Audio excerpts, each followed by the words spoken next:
Good morning, everybody. In the last class, we have done the 7th chapter in economy.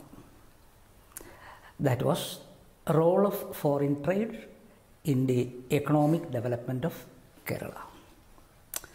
Then one more chapter we have done in the last class, that is disaster management. In Kerala, disaster management also we have done in the last class. Now the remaining portions in chapter 9 of the economy syllabus, that is relating to role of health and education in the Kerala model of economic development. Role of health as well as education in the development of Kerala economy. We know sometimes there is a traditional norm.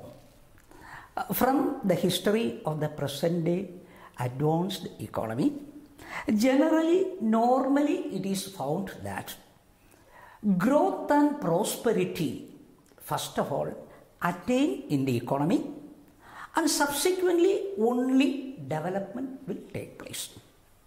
That is the normal history of every advanced country today. So first of all, what we find is growth. What is growth? Growth is relating to the quantitative changes that take place during the process of development. Quantitative changes. For example, national income growth, per capita income growth, employment opportunity growth, production. These are all growth related factors. So first of all, we find in normal circumstances, quantitative changes will take place, which is called growth. And after that only development, qualitative changes will take place. That is a normal case. History of the present day advanced economy show like that. But there is a paradox in case of Kerala economic development. In Kerala economy, what we find is that social indicators first of all developed in the economy. Without taking a growth aspect, first of all we could achieve social indicators improvement, which is supposed to be a paradox in case of Kerala economy.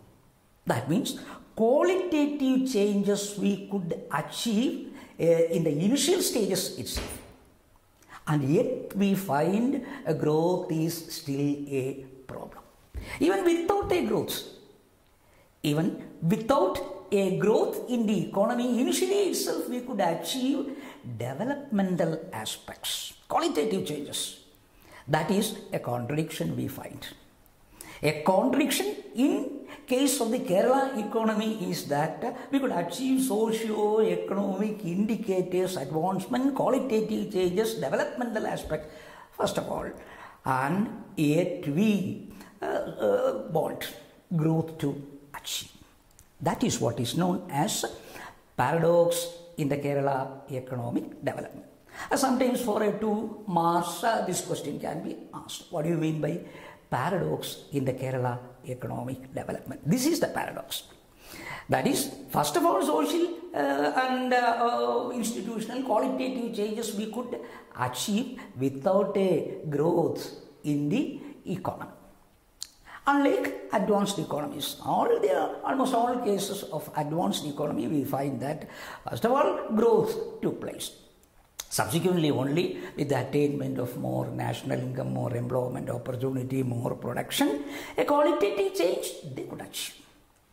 But this is a paradox in case of the Kerala economy, that qualitative changes we have already achieved initially itself, even without a growth, without a national income, GDP growth rate, we could achieve such a qualitative change, developmental aspect we could achieve in the initial stages, which is a paradox in the Kerala economic development. You know that in case of development, Kerala economic development, many important features we can find. There are certain qualitative features we can find in the developmental aspect of Kerala economy. For example, if you take the average expected life duration of people in Kerala with respect to the average expected life duration of other states and all over India.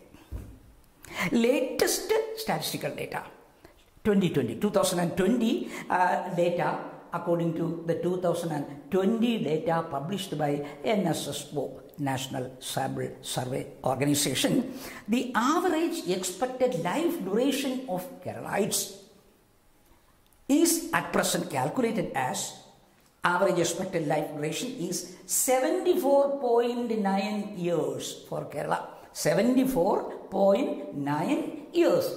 Around, we may say, 75 years average expected life duration of the Keralites according to the present latest statistical information.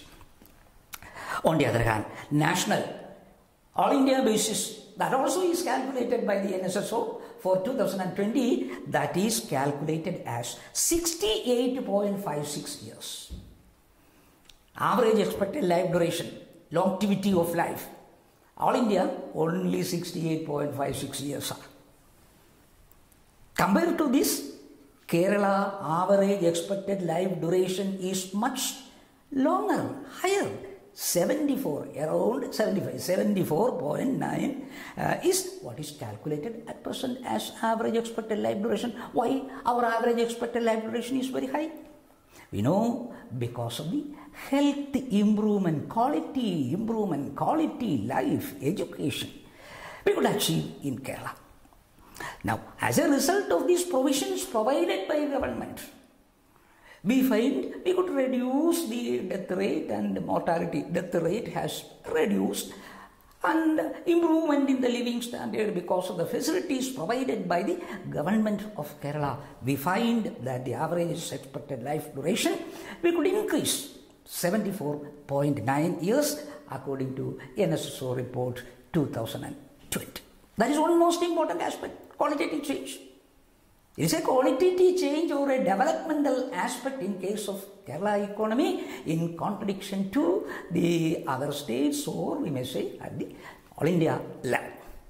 Similarly, if you take the another indicator of health or we say qualitative change is relating to infant mortality rate.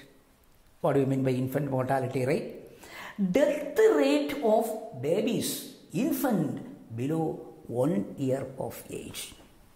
Immediately after the birth and even before 1 year, we find many babies die. Why? What is the reason? Poverty. Poverty, inadequate health facilities, lack of nutritious food facilities. We find death rate among babies, infant below 1 year is very high. In almost all underdeveloped and developing economies, and in comparison with the other states, we know we have achieved a low infant mortality rate in comparison to the national or other state level. For example, according to the latest 2020 data published by NSSO, it is calculated that 7 babies die out of 1,000 births during a particular year. That is 2020, 2019, we could see that only 7 babies below 1 year died out of 1,000 live births. In 1,000 live births during 1 year, 7 babies, Kerala. Whereas the same figure for the national level, that is 30.924. 30.924 babies die in every 1,000 live birth in case of all India national level. What difference? You see that average babies they could born for after birth, they could live for a long period because of the nutritious food facilities, health care, hospital facility, and everything is provided by government, as a result of which we could drastically reduce infant mortality rate. 7 infant die in every 1,000 live birth in Kerala. It is the credit, a developmental aspect. Because of a development, because of the provisions given by government, we could reduce the mortality death rate of infants to drastically lower the level. And it is supposed to be the lowest in comparison with every other states. It is the lowest one. So that is a marital point. Another social indicator, development aspect we could achieve in case of Kerala. Then similarly, another most important one is child mortality rate. Similar to infant mortality rate, we have also another child mortality. In child mortality, we consider below 5 years. Below 5 years of age, how many children die? That also is very low. Below 5 years, number of children dying during one particular year in case of Kerala is also low compared to other states or national level. Another point. Similarly, another most important indicator is sex ratio. Whether the sex ratio is favorable to the country or not. Sex ratio means the female to male ratio. Female to male ratio. According to Census 2011 last. According to last 2011 census data, the ratio, that is the ratio of female to male in case of the national level, all India level is 940 per 1000. 940 female for 1000 male in case of the all India census report 2011, all India basis, 940 female to 1000 male. Whereas in case of Kerala, according to the census data, 1084 female per 1000 male. That means a female is exceeding. In case of say sex ratio, this is also favorable. In other states, the female-male ratio is not favorable, lower. Female number is lower when compared to male. But here we see the state with a high female population in comparison, in relation with the male population. Another favorable social indicator, you see. Another favorable social indicator in case of the Kerala model of economic development.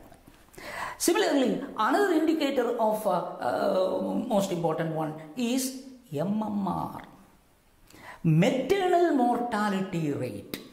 What do you mean by maternal mortality rate? Death rate of mothers. Mother's death rate in relation with the pregnancy and delivery. Not the other type of natural death, but with relation to pregnancy and delivery. If a mother is dying, that is considered as the maternal mortality.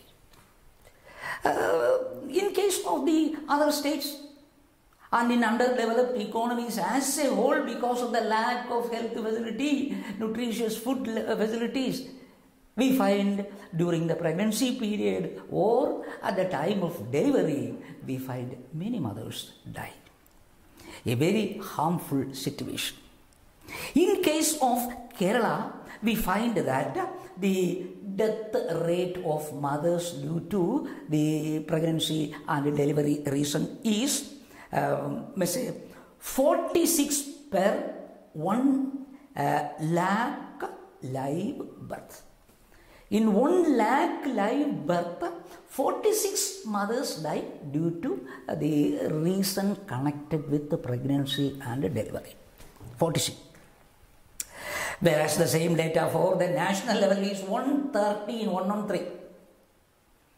113 mothers die in 1 lakh number of live births during 1 year. That is national level, all over. That also credit goes to Kerala state.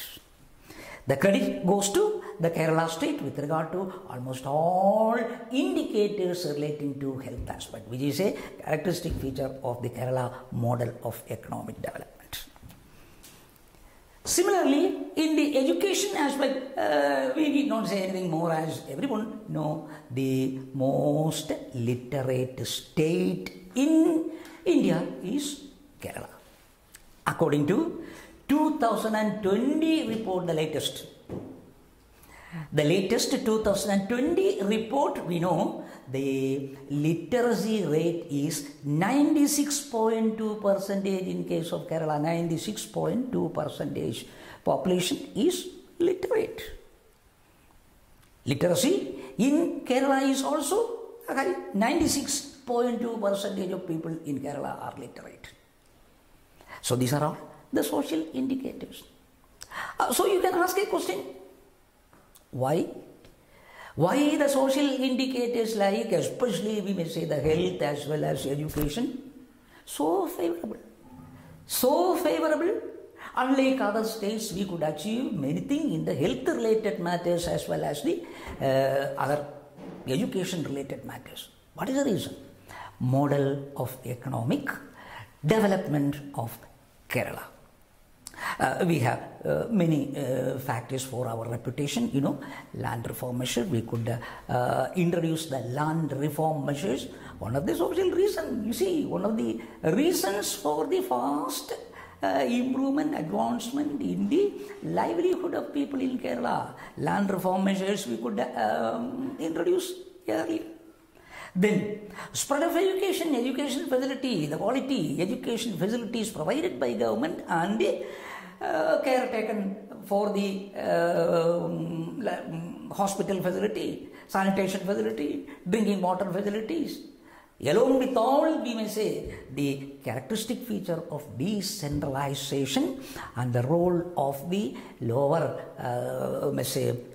local bodies in development aspect, reason for the fast improvement in the socio-economic factors, even without a growth. Even without a higher growth rate of national income, employment opportunity, quantitative changes, we could achieve qualitative changes first of all, which is a paradox. Sometimes for 5 marks or 10 marks also the very same question can be asked. Illustrate or examine the paradox in economic development of Kerala. All this we can write as answer to this question. Then, other specialities of the health sector of the Kerala economy we may look into for a long essay. For a long essay, sometimes that also be for a 10-mark question, it can be asked, so that we should write all the other most important features of the health sector of Kerala economy, distinguishing it from the other states and the national level. Number one, with regard to the health sector. The next one is control and management of communicable diseases. That is a quality, that is a speciality, that is a illustration to show how far in the health related matters we are advanced. That is control and management of communicable diseases like corona or Nipah. We find that we could reduce the death rate death rate we could reduce in comparison with the death rate of the other states. It is much better, appreciable. In case of Kerala, for the controlling of the contagious diseases, we are far better because of the health facilities provided by Kerala government through the model of health. Number two, secondly, we may say that expansion of health centers without any drive between urban-rural relation. Contradiction. That means with respect to Kerala, health-related facilities, if you take, facilities are more or less the same, similar, both in the rural as well as the urban areas. That is not in case of other states, If you take the health-related matters in the other states, we find a drastic difference in the facilities provided in the rural areas as well as the urban area. Which means that there is a divide is there, division is there, separation is there, facility difference is there between the rural area as well as urban area in other state. We have no such a divide. We have no such a separation, we have no such a distinction. What facilities are available in the urban area regarding the health sector, very same facilities are nowadays available in the rural area also. There is no much difference, you see. All the facilities we could make avail in the rural area also, so that all the segments of the economy with respect to health-related matters are vastly improving in the same rate. That also is a credit. In comparison with the rest of the states and other countries, we see that it is to the credit of the Kerala economy that without any distinction between the urban and the rural area, health-related facilities are provided commonly to all segments for a balanced health facilities in Kerala model. Then we have also to the credit with regard to the health-related matters, low cost of medical facilities. Low cost of medical facilities. Medical facilities are provided by government of Kerala at the least cost. And without considering, sometimes you may say, the expenditure required for these professions, facilities, infrastructure, the rate fixed for several types of diseases or operation, etc. is comparatively lower, and the cost when you go to a government hospital for treatment, you could recognize that. You can recognize that difference. How much expense is required in the private hospital and how much expense is required in the government hospital, least cost. Expenditure required for the medical facilities in case of Kerala, low comparative to the private sector or in comparison with any other states government department. The low cost facility is provided by government to the credit of Kerala model. Then infrastructure facilities. And nowadays you see that very good infrastructure facilities are being provided in hospitals, public health centers or in the medical colleges or in any medical centers. We find better infrastructure facilities. Better infrastructure facilities are being supplied by government in almost all governmental health centers in comparison with any other states in Kerala. It is another model, another characteristic feature, another feature of the economic development of India with respect to the health centers. Then if you take the doctor-patient ratio, how many doctors are available or how many patients are to be treated by one doctor? Availability of doctors and the number of patients, if you make a comparative assessment, that is known as doctor-patient ratio. It is also a doctor-patient ratio is favorable Number of patients to be treated by one doctor is comparatively lower because of good facilities provided by government through the health facilities in Kerala state. Then another is qualified and dedicated manpower for health facilities. Qualities of the workers working in the hospital, also for our dignity in the sector. These are all special features. Because of the growth of the economy as well as the development of the economy, the health sector is far better.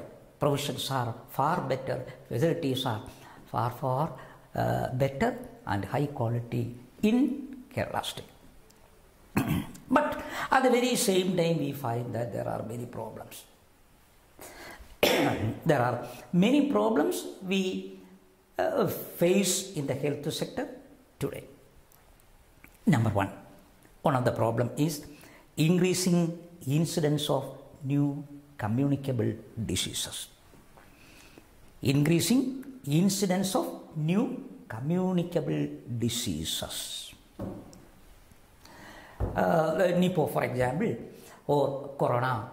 These are all new type of diseases for which sometimes medicines are not available, and so that is a problem we are facing. Epidemics of different types, increasing incidence on communicable diseases is a new type of communicable diseases is there, which makes headache to the government as well as the health department. We have to prepare and we have to provide facilities at least in the future for the reduction of such communicable diseases in the state. A problem we face in the health sector.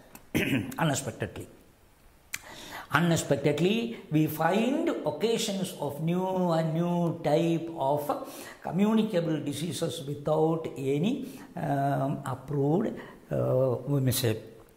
medicines for the treatment, which makes a very difficult task and problem before the department. Then, such disease increase rapidly due to what reason? One of the reasons, there may be many other reasons, but one of the reasons for the rapid increase in such types of new communicable disease is mainly the changes in the lifestyle of people.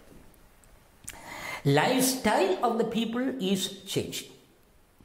Though it is supposed to be one of the qualitative change or advancement, improvement, lifestyle is improving, but at the very same time, the changes in the lifestyle is also one of the reasons for the diseases to spread at a large scale, making a problem to the health department.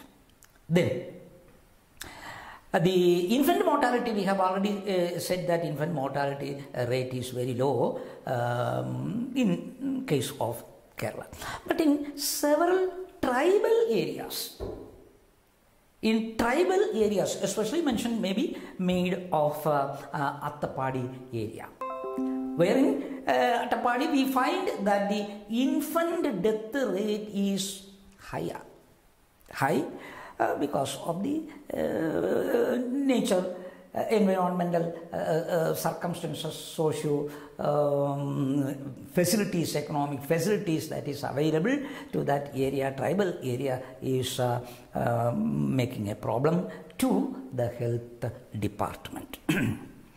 Sometimes it is also said another reason is that insufficient beds as well as trained hospital staff. Bed in hospital, sufficient beds are not sometimes available for the admission of patients, especially when such types of epidemics is spreading. Many number of patients will come for admission. There may be no bed available, and that is another important headache problem we face in the health department. Then, increasing suicide, tendency of suicide is increasing because of some mental tension, psychological reasons. We find that the number of suicides in Kerala, especially among the youngsters, is increasing due to some psychiatric problems. So that also is a problem to be solved by the health department. Health department should take into consideration the circumstances, find what are the reason for such days of commitment of suicide by the individual, and sufficient facility treatment is required for reducing the mental tension of this tendency of committing suicide. These are all some of the problems. Everywhere these are the problems. Here also in Kerala we find such problems, but the government is taking many steps through the health centers or the health department sectors in the model of economic development. Credit goes to the government for the adoption of many measures for improving the health facilities to reduce the mortality rate among infant or among mothers or among children, age-old person, and to improve the average life expectation. Many programs and schemes already government have taken in Kerala. So in the Kerala model in relation to health, what are the schemes and projects adopted by government of Kerala recently for the improvement in the living standard, to reduce the mortality rate and increase the average expected life duration, and so also better socio-economic and institutional facilities in India? What are the yojanas? What are the provisions? What are the projects and schemes adopted by government of Kerala in the health department? For 2 marks, sometimes anyone can be asked. Essay also can be asked. Taking all these provision schemes into the consideration, we have to write it as a essay also. Number one of the measures is Ardram Mission. Ardram Mission, one of the most important missions or a project that is in the health sector of Kerala economic model is Ardram Mission. Ardram Mission is aiming at, the target is to establish people-friendly hospital facilities. People-friendly hospital facilities.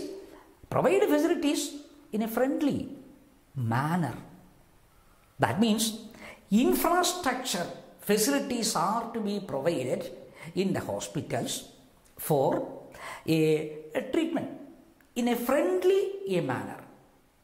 And this program of friendly hospital facilities are being provided through this Ardram Mission in 3 stages. First of all, the most important attention is given to provide a better friendly facility measures in government medical colleges. In the first level, government medical college are the target spot for improving the infrastructure facilities for a better friendly hospital facility. Secondly, after that, district level hospital infrastructure facilities are to be provided similar to what has been provided in the medical colleges. That is district level. Then taluk level. Go to the taluk level, and taluk hospital facilities should be provided, especially infrastructure facilities are to be provided. Then coming to the primary health centers.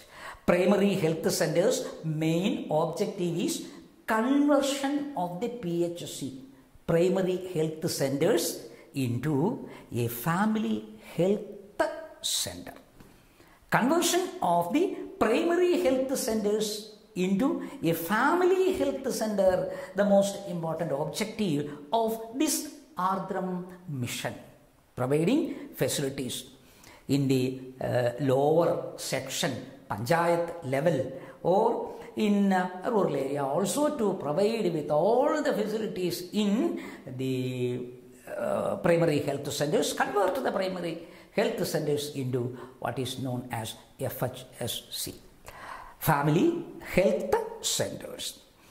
Provide medicines also free of cost to the people. All type of medicine should be provided at free of cost to the weaker section of the population, and improve the facilities all around medical college level, or in the taluk level, or in the district level, and in the panchayat level. We should provide the facility, the objective of mission Ardram. Ardram mission, one of the most important reputed project under the health center of Kerala state. Number 2, Ashwasam. Ashwasam. I have already mentioned that there are many number of cases of committing suicide, especially by youngsters. Depression management in the primary care centers, that is so objective. Depression management in the primary care centers. Initially, Kerala government started in 170 FHSCs, providing facilities for consultation with such types of persons with a mentality of committing suicide. Clinics are being started under the project of what is known as Ashwasam project. Then another one is Shwas, a project. Shwas. From the word itself, we know that it is relating to pulmonary diseases. Pulmonary diseases, lungs related. Pulmonary diseases treatment is also there. Through the FHSC, family health centers, it is intended to provide such facilities for the lungs problem. Shwasam project is also designed by government. Then number 4, Arogya Jagrata. The scheme is what is called Arogya Jagrata, started in 2018. Arogya Keralam.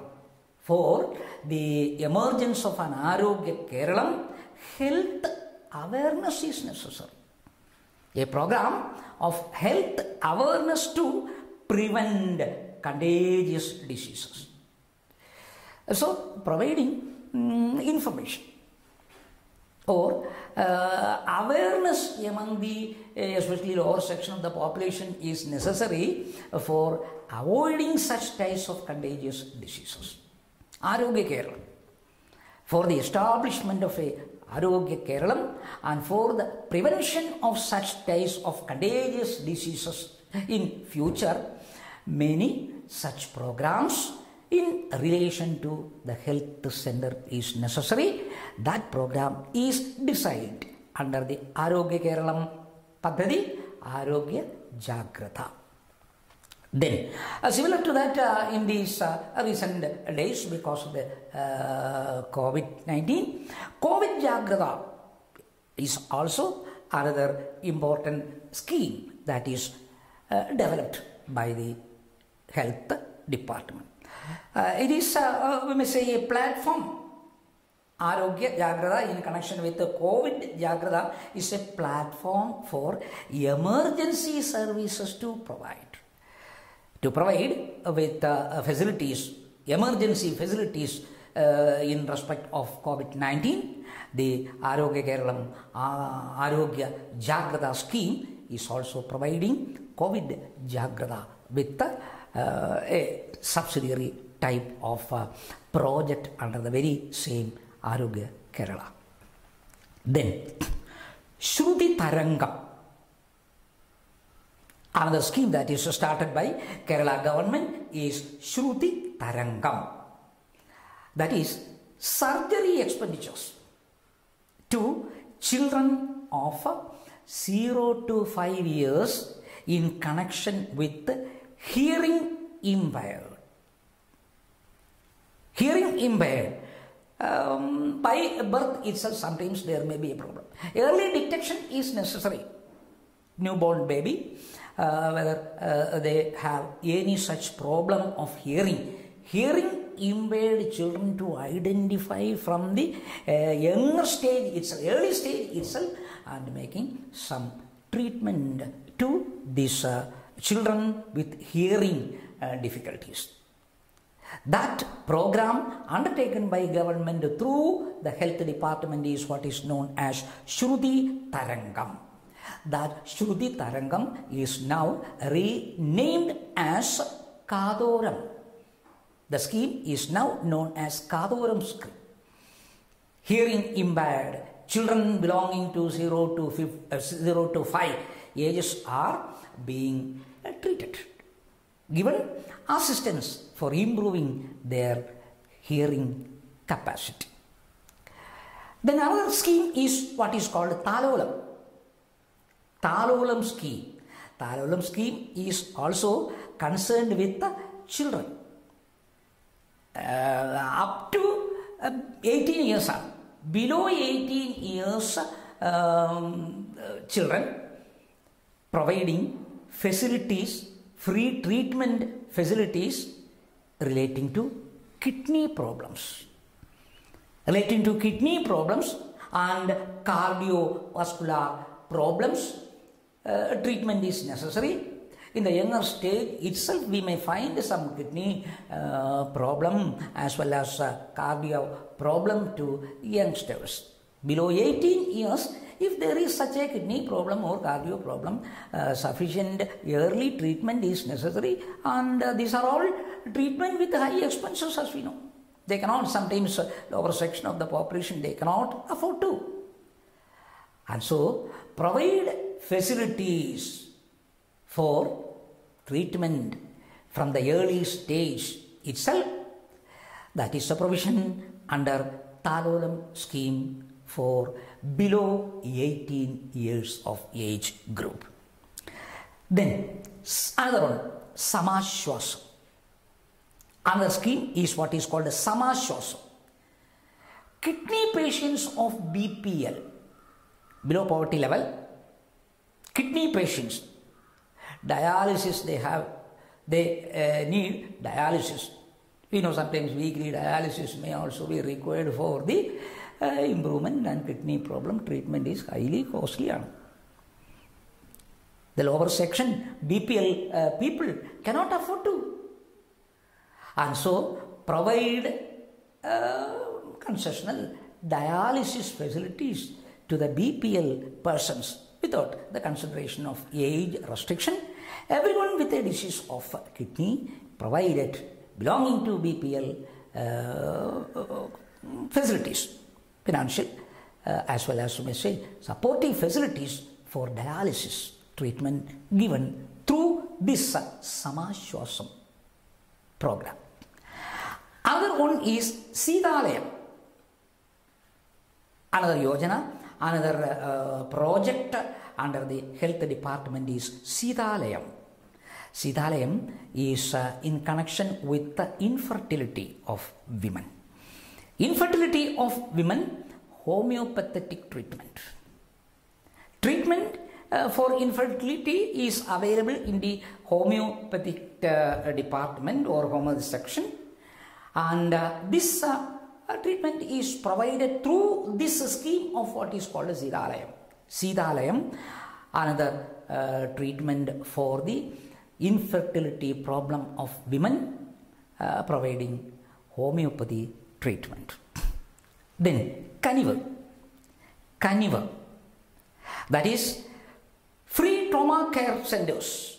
Free trauma care centers with all modern amenities. Emergency trauma care centers, emergency treatment may be required, and with high advanced facilities, trauma care centers are being opened in all the government hospital, and this ambulance facility, free ambulance facility, 108 ambulance facility is also under the scheme we are providing, which is known as Kanivu scheme. Then Hridyam,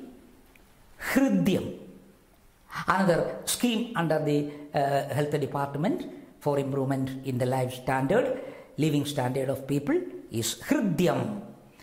Children with heart disease. Children with heart disease.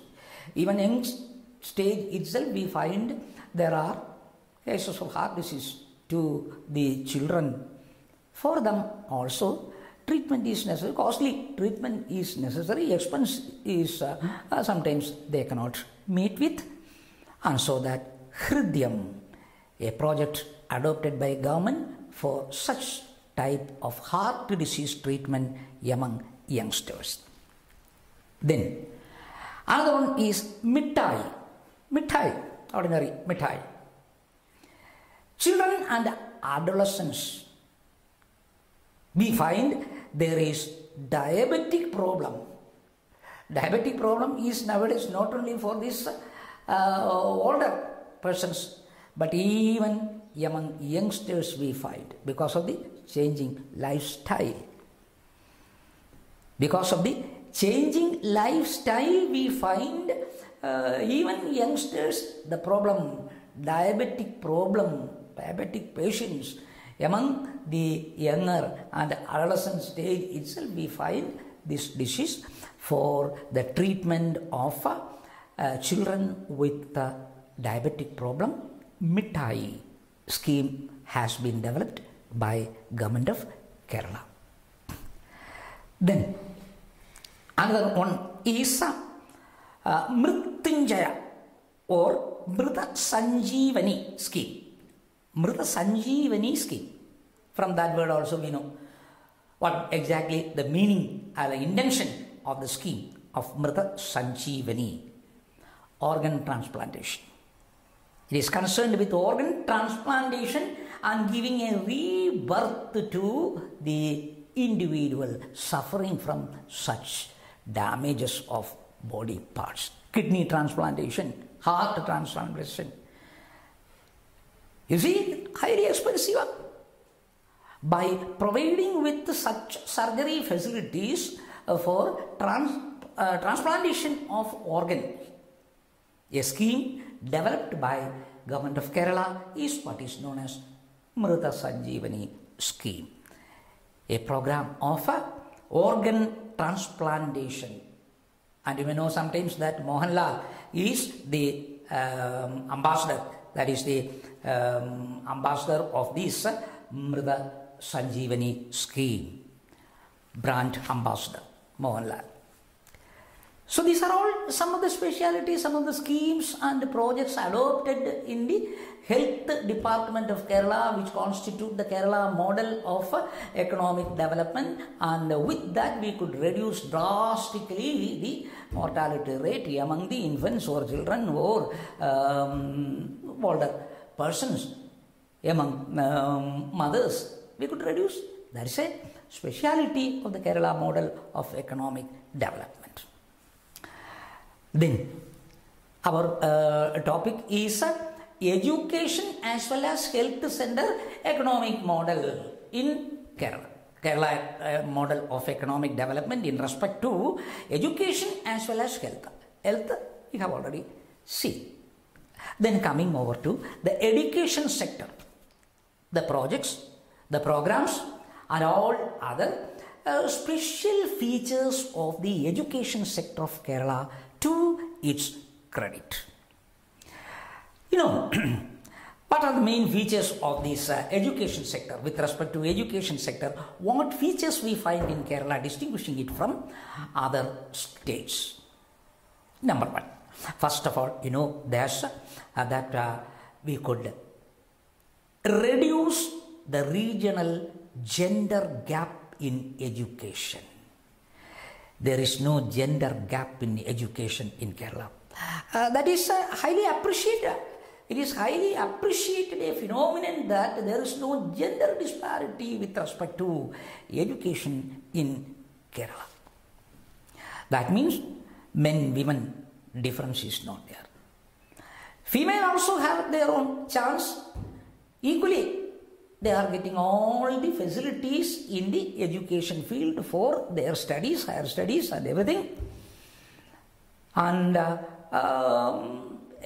ratio, if you are taking, somewhat equal status is being maintained by both female population and male population with regard to the education related matters. It is not the case with other states we know. In other case, sometimes male are far ahead with respect to education facilities, and the literacy level, literacy standard of the female in other states are not at all appreciable. They are not sometimes getting chances for higher education, higher qualification may not be there to this female. But that is not in Kerala. Kerala, we find there is no such a gender gap with respect to education, facilities and education. Enrollment in any course, if you take the enrollment of students for the course, both the men and women are equally treated. They are getting equal admission. Sometimes maybe more than 50% in any course. Girls, women are being admitted. They are coming forward. They are being admitted. And such a gender gap in the education sector we cannot find in Kerala, which is to its credit. Then another feature is that when we take this institutional facility, especially in the primary school facility, more than 94% of the rural population in Kerala is having access to primary education within 1 kilometer now. Within 1 kilometer of distance, you see that more than 94% of people find there is an institution, there is a school, there is a primary school in every 1 kilometer distance, so that they do not find any problem. Nearby their residence, there is a primary school is available, so that is an attraction. They can go to the schools. Primary education facility is available everywhere within 1 kilometer distance, everywhere, without difference between the rural and the urban sector. The facility is available, which is to the credit of Kerala model of economic development. Now, gender equality also, if you find in the primary sector, primary school, primary institutions, if you go, more than 50% of the LP school people are belonging to this female category. Girls, more than 50% of the people attending the primary classes belong to female category. So that is another feature we find, that everyone is having equal chance, and people from rural sector also, female, they are coming for primary education because government have provided facility, institutional facility. For want of institution, they are not stopping their studies. There is no such a scarcity. There is no such a problem, laxity of institutions, so that they are stopping their studies. No such a case we find. And so gender equality in education, especially in the primary sector, we find a phenomenal characteristic feature of Kerala model. Then over and above, we know that with regard to this literacy, recent data states 96.2%. 96.2% NSS or National Sample Survey Organization 2020 report says that 96.2% of the population are literate in the Kerala state. Then Kerala state is the first state in India to get 100% primary literacy, primary education to all. 100% primary education all persons, 100% of population literate with primary education. The first state in India is Kerala for its recognition.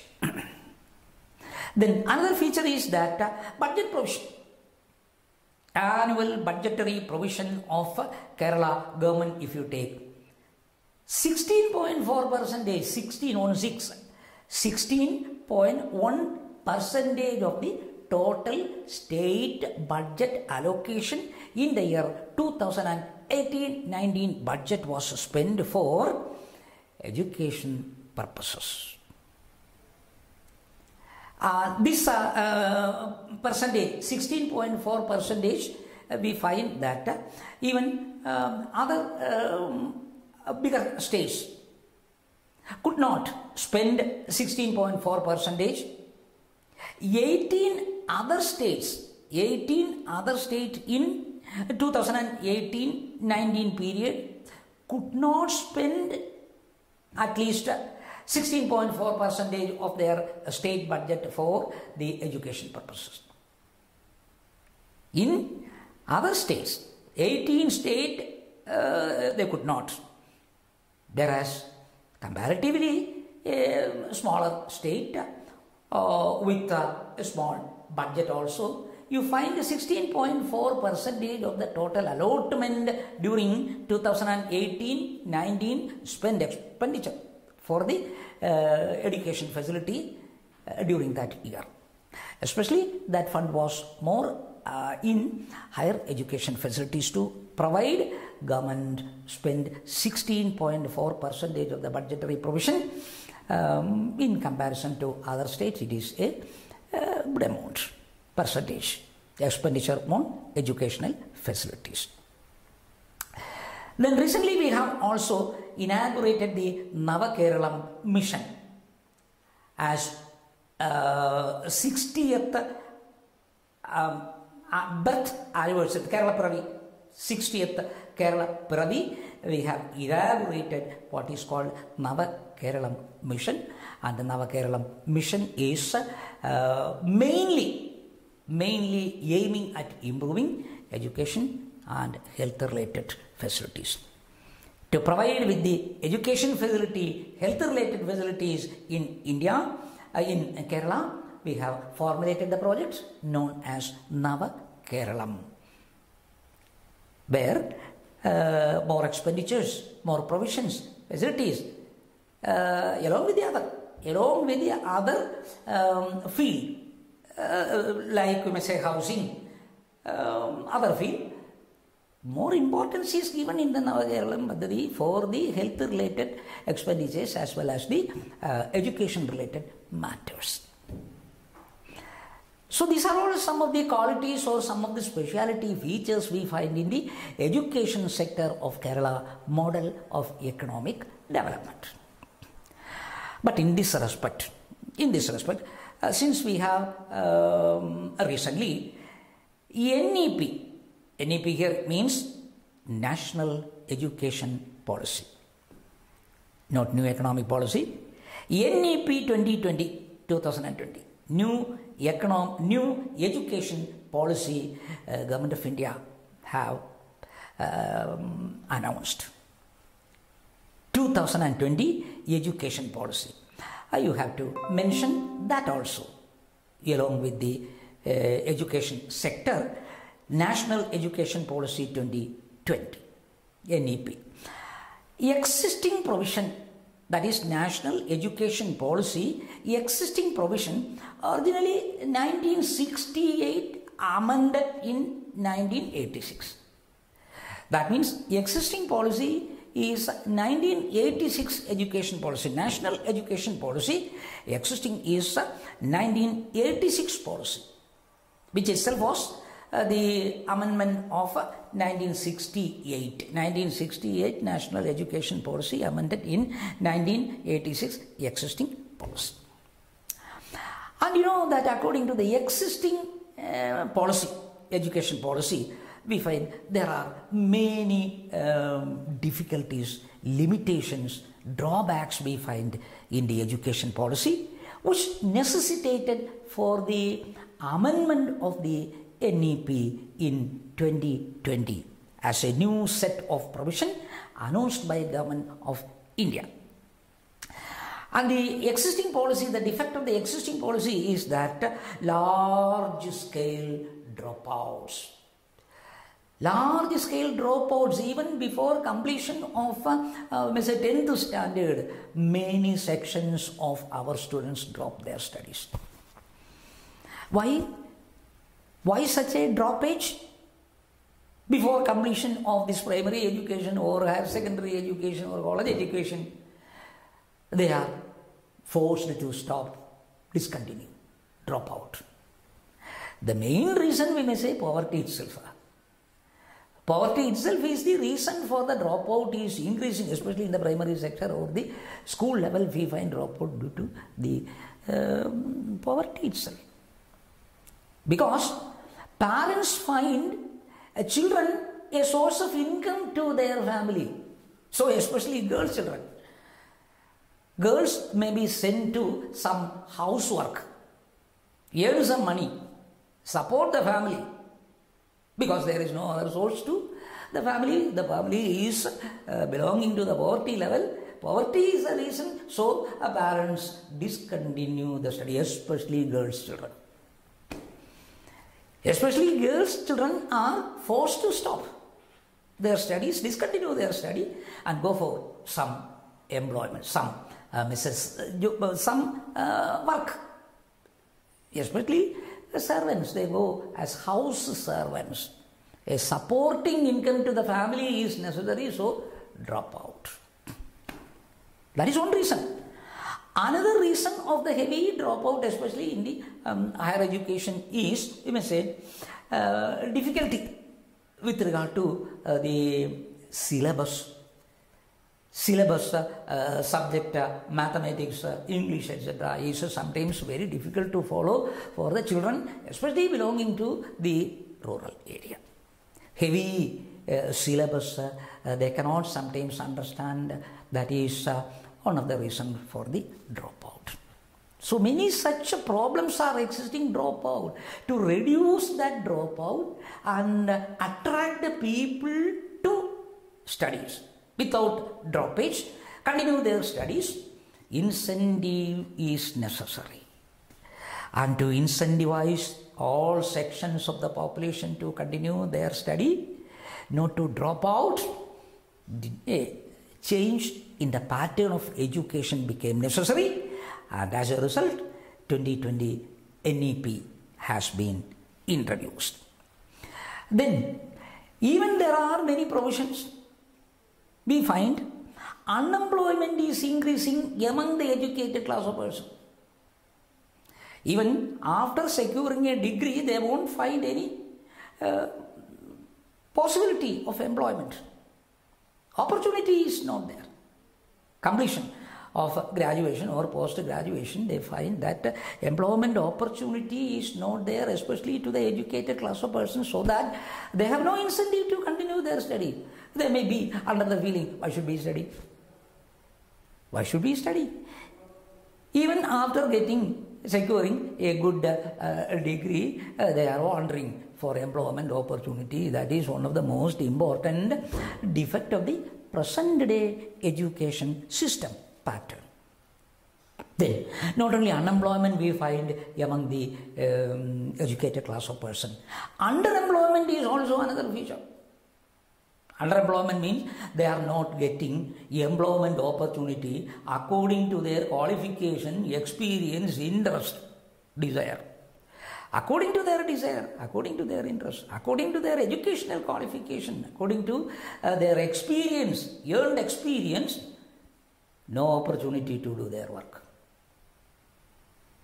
Many B.Tech qualified persons are working as LD clerk in the government office or maximum in a commercial bank. Clerical job they are doing. They are not satisfied with the employment. They are not satisfied with the employment They are trained and educated for getting a suitable higher post, engineering field. There is the desire of the candidate. But there is no opportunity. They are not getting such an opportunity according to their qualification or desire. But they are getting some work which is not to their utmost satisfaction. So we may say they are underemployed. They are not working for their maximum, we may say, efficiency to reap. They are efficient. If they are put in some other field according to their gained experience, their output may be very high. The output, the result may be very good, very high if they were given opportunity to do the work according to their qualification and acquired experience. But that is not what we find in present day India as well as in Kerala. We find that underemployment is a headache problem. They are all not satisfied with the work. They get job opportunity, but they are not at all satisfied with their work, since they have no good opportunity to show their ability, capacity. Underutilization of their capacity is existing among the persons. Underemployment is a characteristic feature because of the education system. Existing education system itself is to blame. That is another feature we find.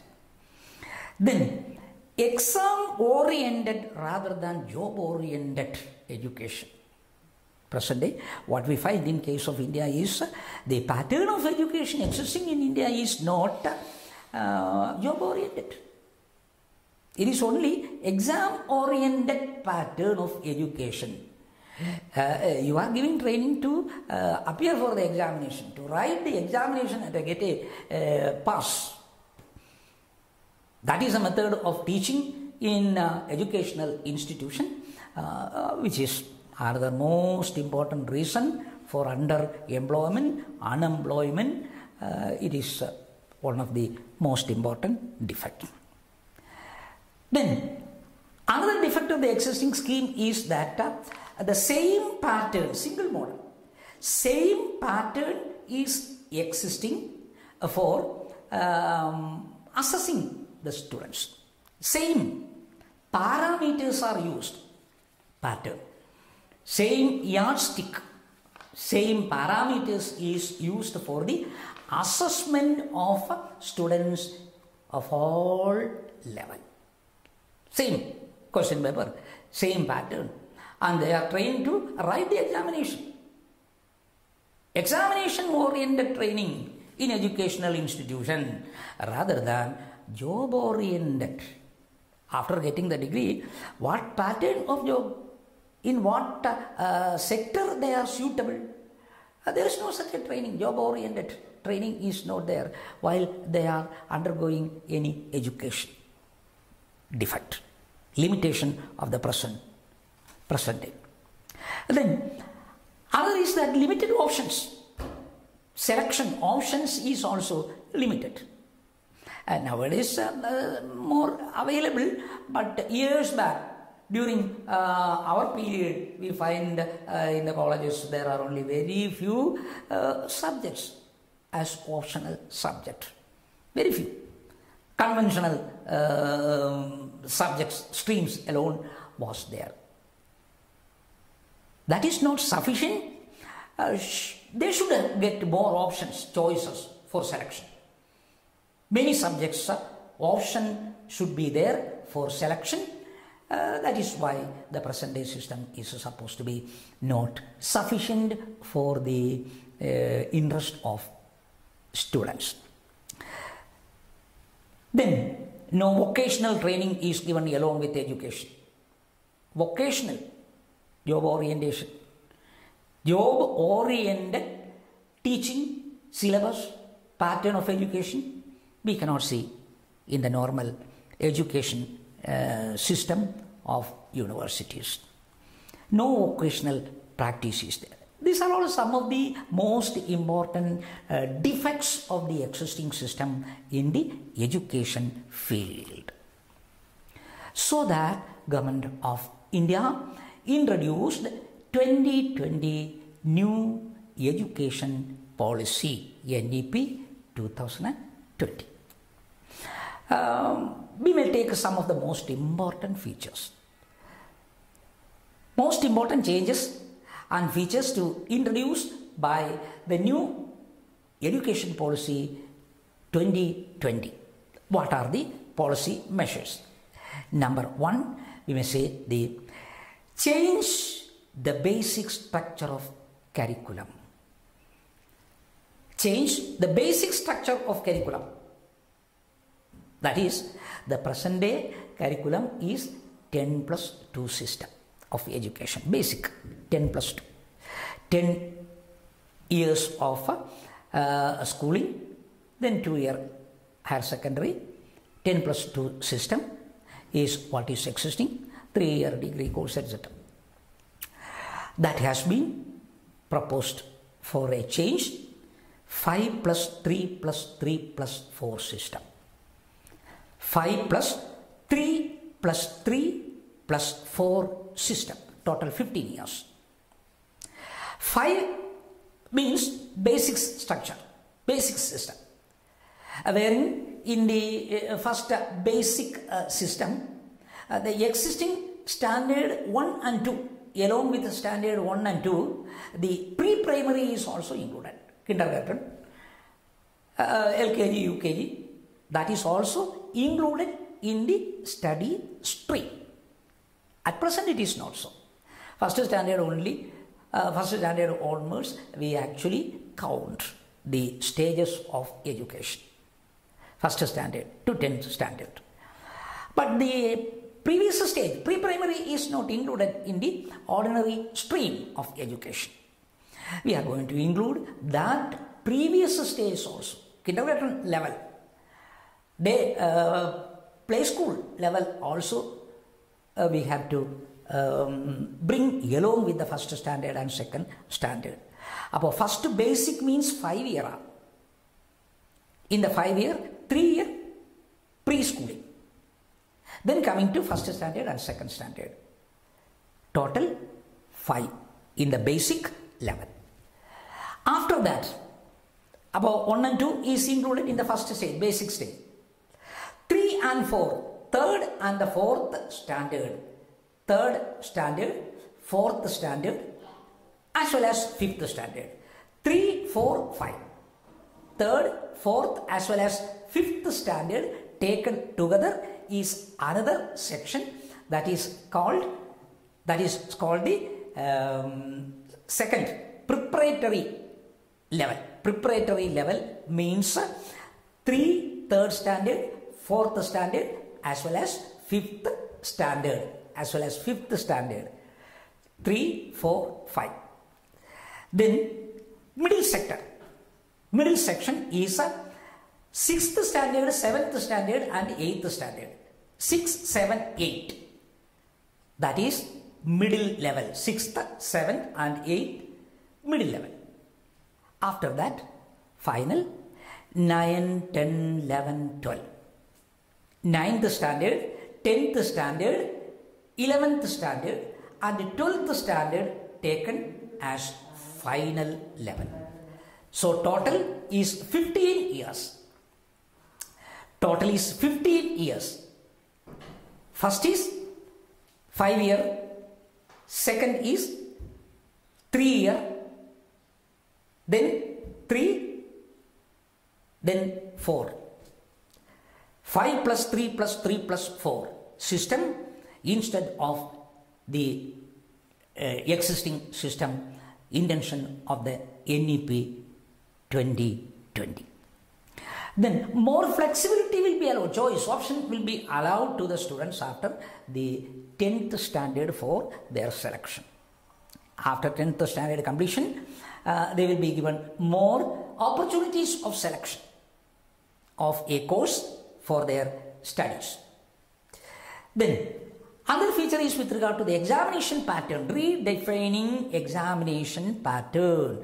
Another most important phenomenal change in the NEP, pattern change, where critical thinking is necessary from the part of the individual, and so that Exam pattern will be in such a manner as to make assessment of the individual. Each and every student should be assessed properly with regard to their understanding of the subject as well as their capacity, training, etc. Redefining the examination pattern different from the existing scheme is also proposed in the new education policy of 2020. And in that pattern of examination, even self-assessment by students itself is also possible. They can by themselves make an assessment of their performance because they are in company with other students. And so when they come into contact with the other students, they by themselves can understand how far I am better or he is better. Whether my friend is better than me or I am better than the other students, I myself can make a judgment. Self-assessment of their capacity, their eligibility can also be assessed. It is also considered for the evaluation of the students in higher levels. Then another most important one is the significance of the local language, mother tongue. That is, English medium instruction need not be in the English medium itself. They can take their mother tongue as the medium of instruction. Compulsory English medium is not necessary, and at the very same time opportunities are also allowed for selecting the medium of instruction, especially if they want, they can do their education in their own language, mother tongue, they can take. Over and above all, the introduction of vocational training courses along with this educational pattern, occasional, job-oriented vocational training compulsorily will be allowed along with all different courses. These are all the most important changes introduced, especially in the school level, 15-year school level. These are all the changes to introduce.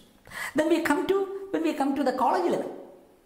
College level also some changes are proposed, wherein a single controlling and monitoring, regulating institution instead of multi-level institutional controlling existing at present, a single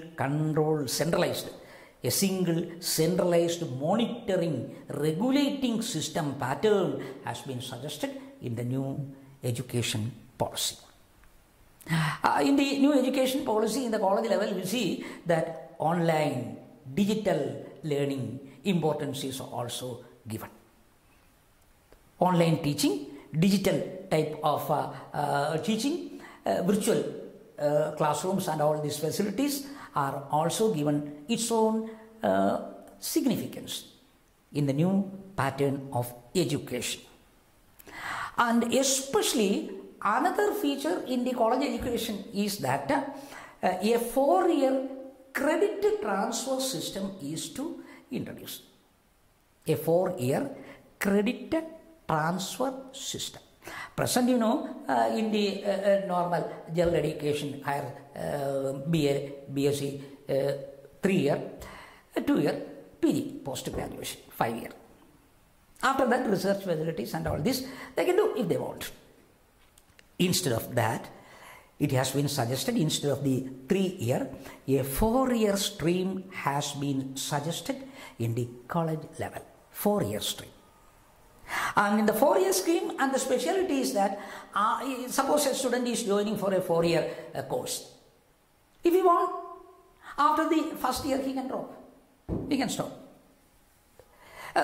For example, today you know that many students join for engineering course. Everyone is going and joining in the engineering course.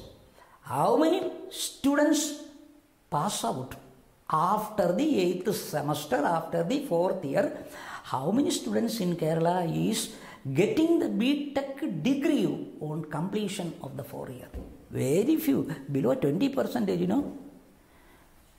Below 20% of the students admitted in the engineering colleges get the degree.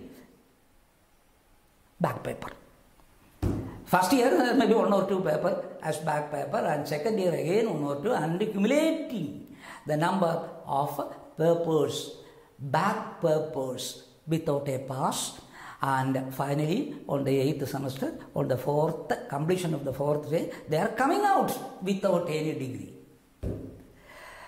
All the course they have completed, but there is no evidence for their completion of this course. They are all coming out without any degree or certificate or a proof for the completion of the course they are coming out. That is the present system. That's why we suggest in the new NEP 2020, after first year, if first year course is completed and if you want to drop, you can drop. You will be provided a certificate of completion first year of the course. A certificate after first year you will get. That is an evidence that I have studied first year of such and such course. Then second year, after the completion of the second year, suppose you drop. You drop the studies after the completion of the second year. You need not go without any proof. You will get a diploma. A diploma is awarded certifying that the completion of the second year, 2 year completed in such and such course. A diploma will be awarded. If 3 year is completed, if you complete 3 years, you will provide with a degree. You will provide with a degree after completion of 3 years. And 4th year, last year, final year, if you are successfully completing, you will be directly getting into the research course. Directly you can go for the research studies. There is no such a PG course like MSc. Even completion of the 4-year course, you can directly go for a research-oriented studies. That is another significant change that has been introduced in the new new education policy of 2020. Then another characteristic feature, another speciality is that the autonomy will be awarded to individual institutions within 15 years. Not immediately, within 15 years, autonomy status will be given. Autonomy status will be given to higher education colleges for dealing their courses. Then foreign universities can start their off-campus in the Indian state. Foreign universities can open their off-campus in India, continue their courses in India also. Over and above there is also a proposal introduced in the NEP for quality changes, for quality teachers, for the purpose of which training will be compulsory to all teachers. Teachers have to undergo training. Quality teaching and education is necessary in especially college level. These are all some of the most important changes proposed in the 2020 education policy of India, National Education Policy, NEP, National Education Policy of India. These are all the facts we have to remember with regard to the education sector as well as the other health sector in the Kerala economic model. So the next topic in Kerala economic model is a role of tourism in Kerala model of economic development. Role of tourism. How far? Tourism is contributing to the economic development of Kerala. Role of tourism in the economic development. We know that one of the most sought after destination in Asiatic region for tourists is Kerala. One of the most important attractive centers of tourists from even foreign country in the Asiatic region itself is Kerala. That is, the most sought after destination in the Asiatic region is Kerala for tourists. And we know that we have a hallmark, that is God's own country. Visiting God's own country, a most important, interesting field of tourism. When we take the tourism and the role of tourism in the economic development of Kerala, we know that it is a source for generating income. It is a source of generating income, creating employment opportunity, and a better trade relation can be created through the tourism profession. So tourism is not for enjoyment alone, but not for the amusement enjoyment, but at the very same time it is a field where you find generation of income. It is a contributor to the national income, contributor to GDP, a contributor of employment opportunities to a group of persons. It is also possible to make new market for the products of Kerala in the other countries. Tourists may encourage such a trade promotion in Kerala through their visit, their travel throughout Kerala. It is possible to get more benefits for the economic development of the country. Earning foreign exchange and promoter of the traditional industry, another possibility of tourism. Promoter of traditional industry. For example, the foreign tourists, when they come in Kerala, they want to buy. They are usually attracted to purchase the handicrafts items and other traditional products produced and available in the market of Kerala, which may get its own reputation in the international field. So that our dying traditional units will get a rebirth if large scale tourists come and purchase the traditional products. So it is of course a source of earning foreign exchange. A means of earning foreign exchange is tourism, and it promotes traditional industries, make a popularity for the traditional products in the international market, thereby a better trade relation between Kerala and the rest of the world is possible through the attraction of tourism. You know that Kerala is the first state to introduce tourism as an industry. Tourism as an industry. Kerala was credited as the first state to introduce tourism as an industry and launch Tourism Vision 2025 strategy.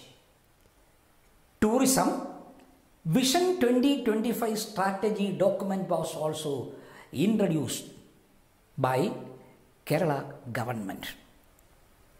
As a industry, tourism was brought for the first time by Kerala state.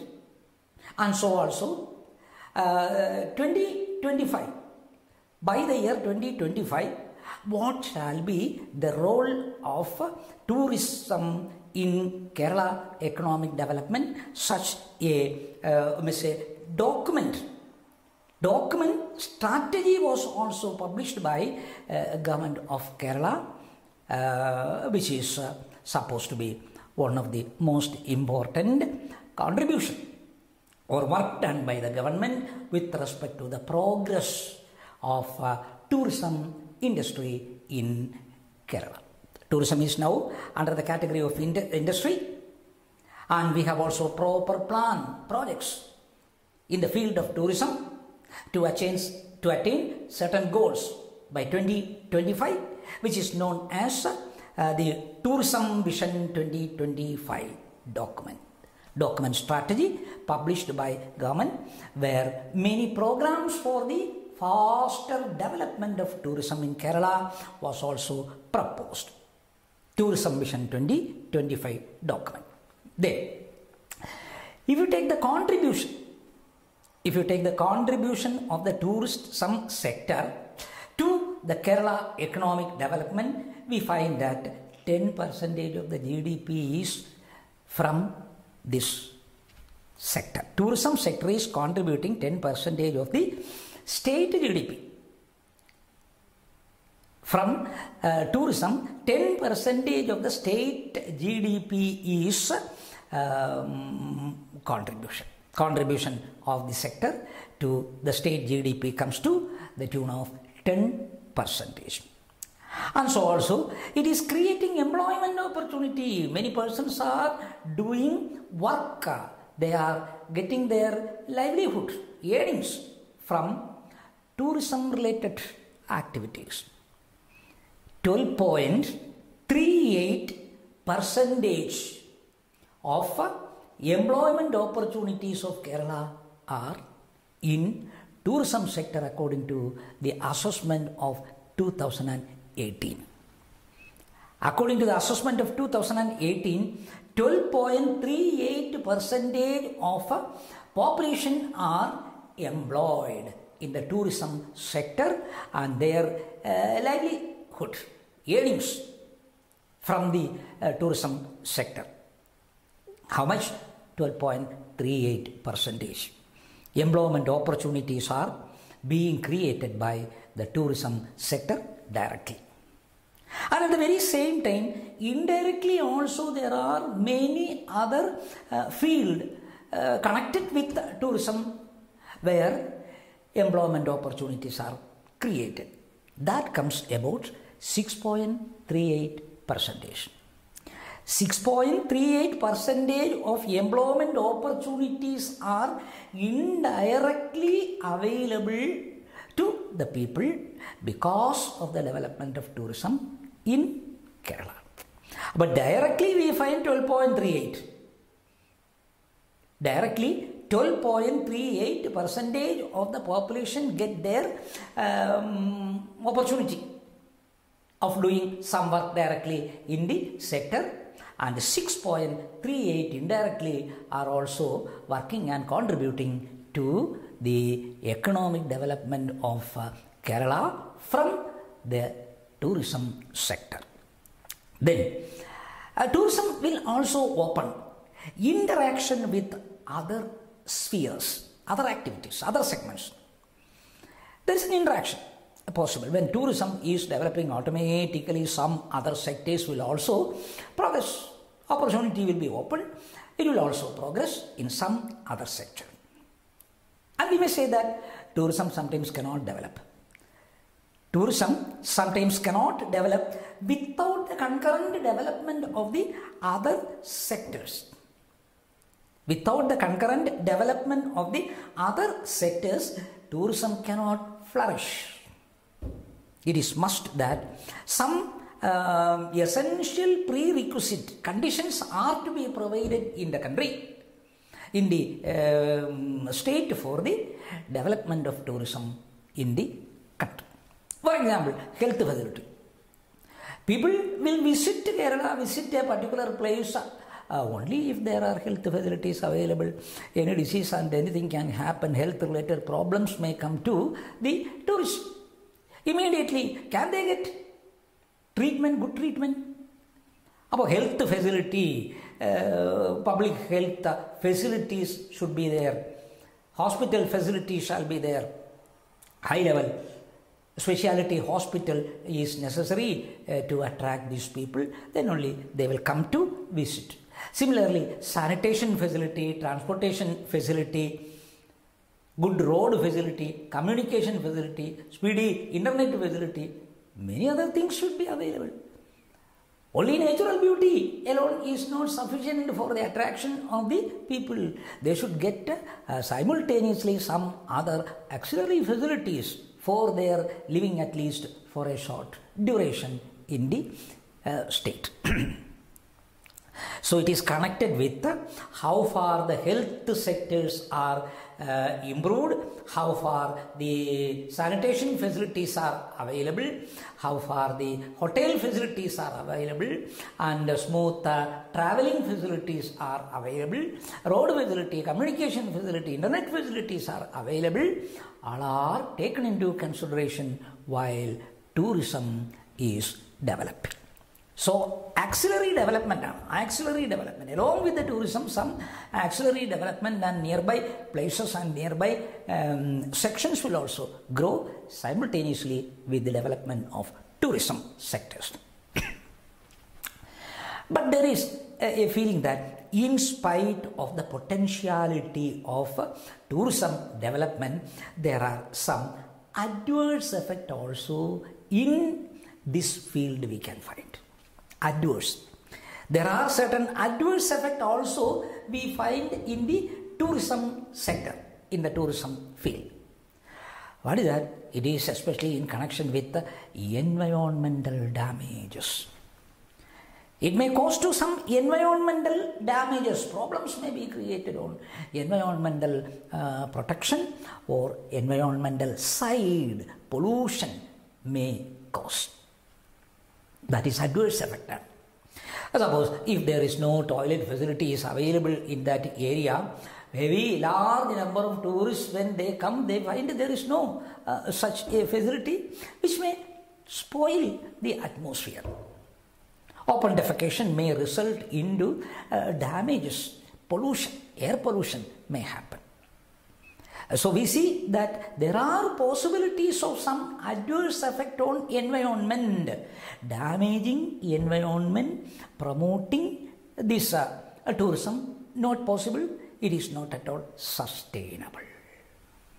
So for a sustainable type of tourism development, environmental protection is necessary. In other words, we may say that environmentally friendly tourism is what is necessary.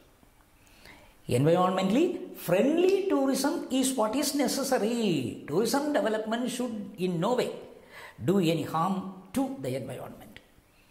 Environmentally friendly tourism to develop. Such a concept is what is known as eco-tourism. Eco-tourism is concerned with without any damage, providing facilities, environmental protection. A sustainable environment is necessary along with the tourism development.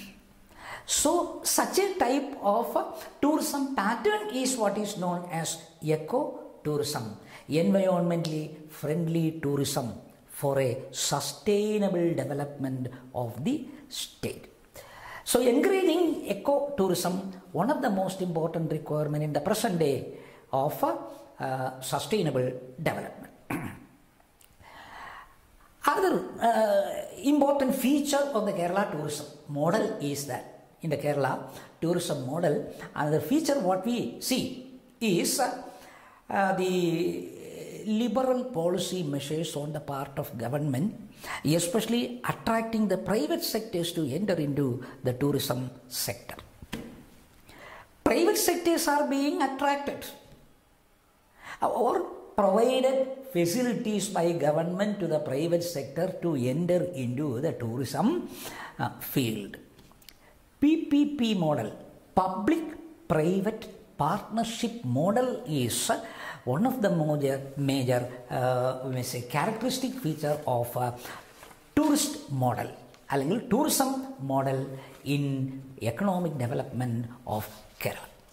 Now it is necessary, PPP model in the tourism sector is necessary, because of the reason that heavy investment is necessary. Because auxiliary provision, one of the auxiliary provision is better road facility, better communication facility, better road facility, better communication facility, better internet facility. These are all essential for the attraction and development of the tourists. And so we find government by itself cannot afford to such a costly investment facility in the tourism sector. Government itself cannot spend a lot of money for the purpose of tourism development. So that private sector participation may also be necessary. Private sector participation may also be necessary for supporting government to establish a proper center of attraction for the tourists. Investment by the private sector is also necessary, and state should provide a facilitator's role rather than a regulator role, thereby providing chances to the private sector also to enter into the industrial sector of tourism. Tourism sector should open gateway to the private sector and encourage the private sector also to interfere into the governmental activities of promoting tourism. State facilitator. And at the very same time, regulation is also necessary by the government with the friendly, cordial interrelationship between the private sector as well as the public sector on a PPP model. Tourism has been developed in the Kerala state recently.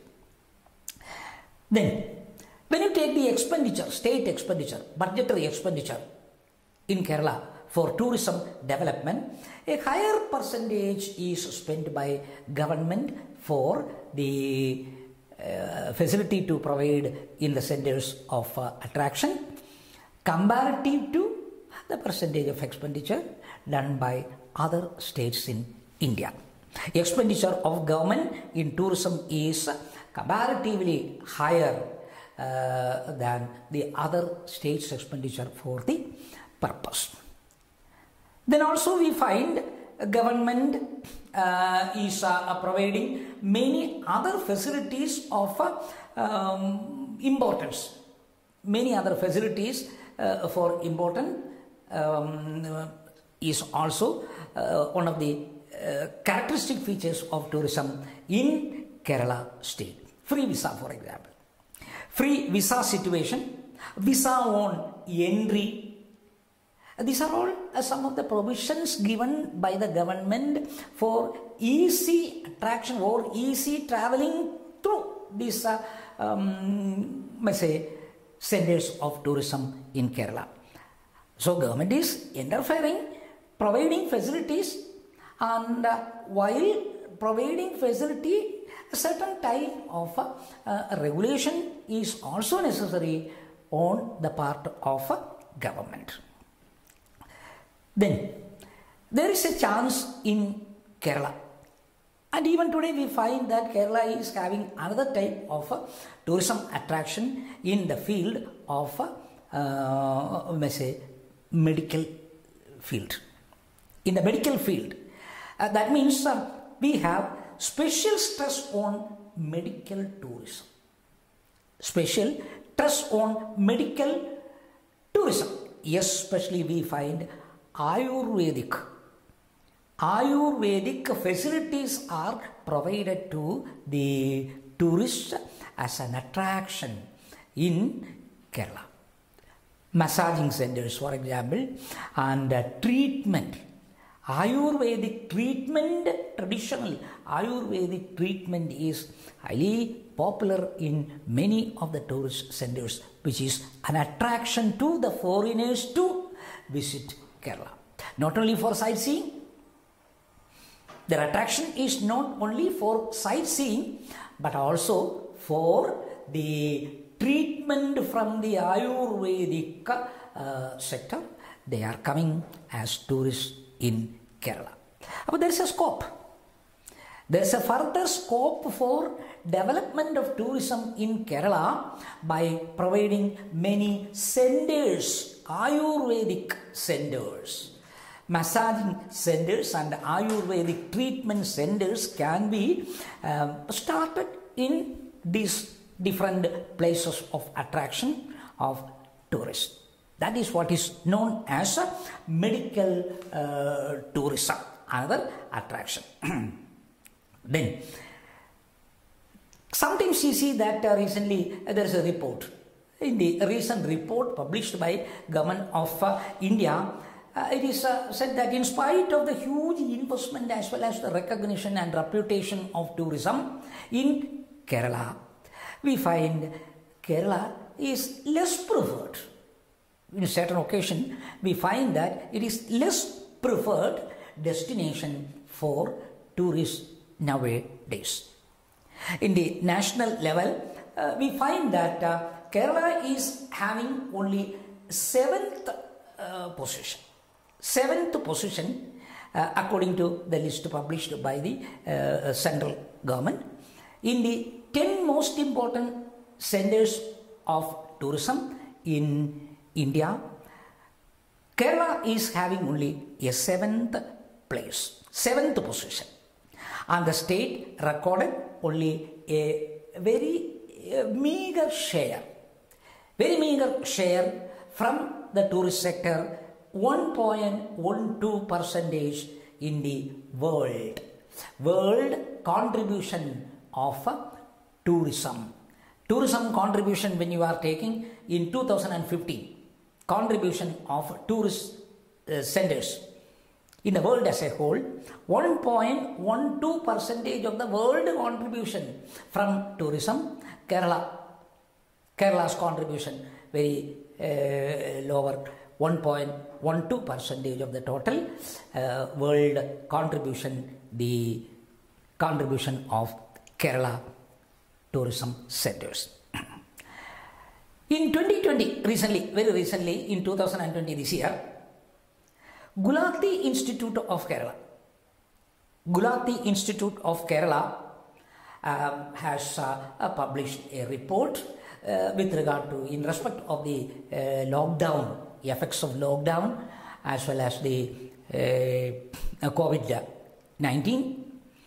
The report published by Gulati Institute states that the COVID-19 and lockdown very severely affected, drastically affected, the most important drastically affected sector of Kerala is tourism sector during this period of lockdown.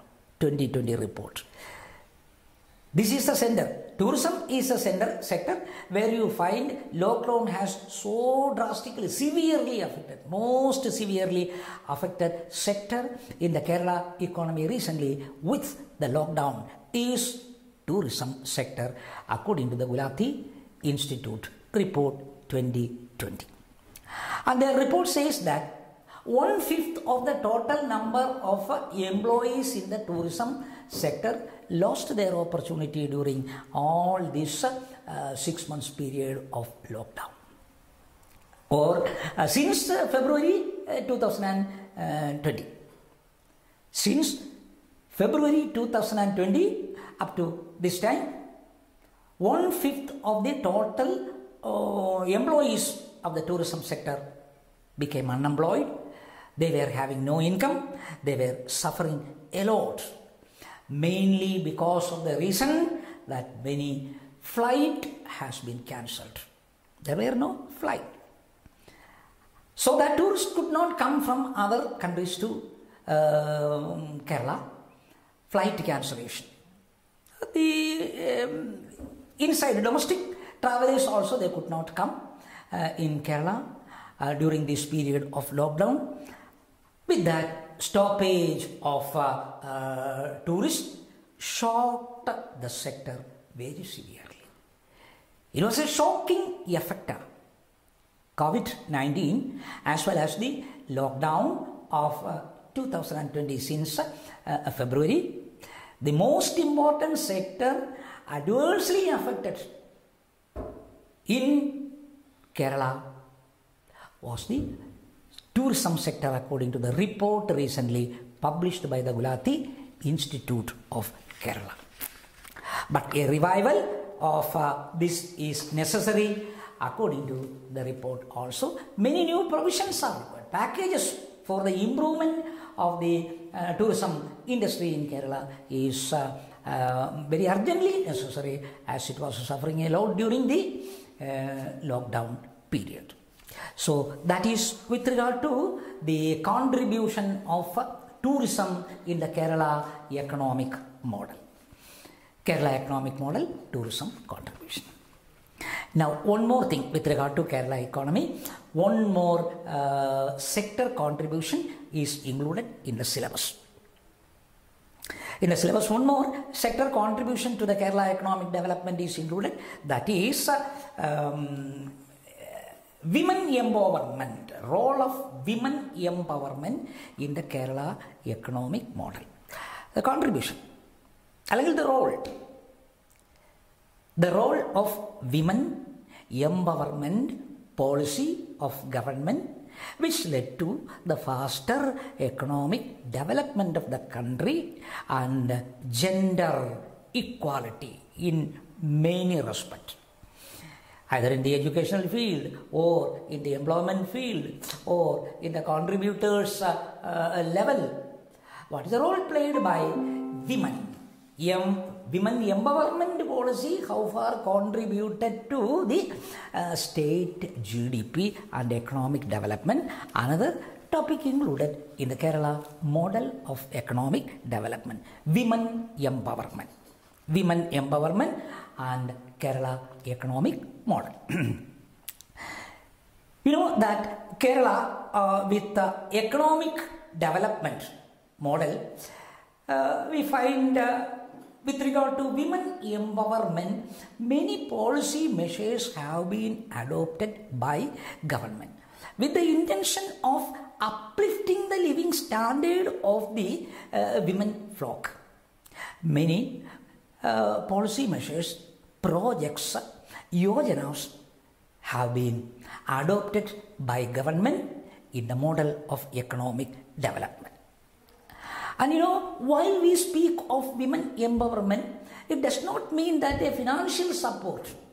It does not mean that giving a financial support financial independency to the women, not the only one objective of women empowerment. Because generally it is said that the women are having no their own source of income. They are completely depending upon their parents or their husbands for their earnings. That is a general feeling. But that is not the only one problem.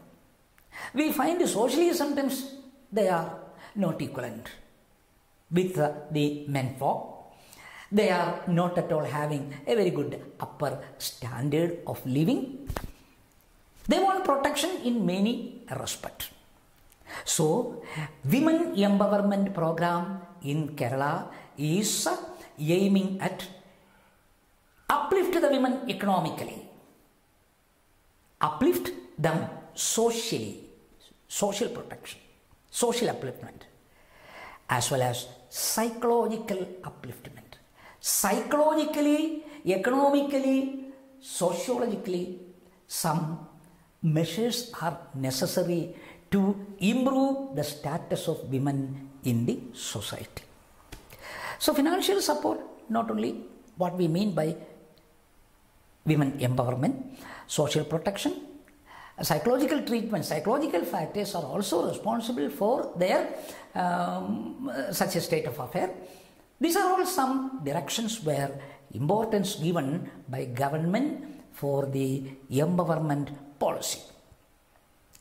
A landmark, everyone knows that a landmark in the Kerala model of women empowerment is with the establishment, with the starting of Kudumbashree program. With the starting of the Kudumbashree program in the year 1998, especially with the help of NABARD. With the financial support of NABARD, in 1998, we organized a most important project known as Kudumbashree project. It is widely accepted as a poverty alleviation poverty alleviation, poverty eradication proposal, and for the financial upliftment, social upliftment, political upliftment, all-round progress of the women folk in Kerala, the contribution of Kudumbashree was appreciated from many corners of the world. Everybody supporting the Kudumbashree type of organization, a most important women empowerment program of Kerala state. And this Kudumbashree program is a community-based structure, women for the benefit of BPL persons. Especially it is targeting at the below poverty level people, below poverty level women. Below poverty level women flow the targeted group of person and providing them community-based structure for finding out their own livelihood. That was a target. That was the main objective of the Kudumbashree program started in 1998. And we know that this Kudumbashree program is under the leadership, dedicated leadership of the local government, local authority. It is under the provision, under the leadership of the local body, local government, that Kudumbashree program has been constituted as a source of poverty alleviation, upliftment of the weaker women section, especially for the eradication of poverty in Kerala. We find here the entire state is now covered. Entire area of the rural area of the state is covered by this program of Kudumbashree, where the base unit is what is called NHG, neighborhood groups. NHG, neighborhood group, Ayalkootangal. NHG, neighborhood groups, that is Ayalkootangal, that is a base of the Kudumbashree type of organization, wherein at present we have 2,91,507.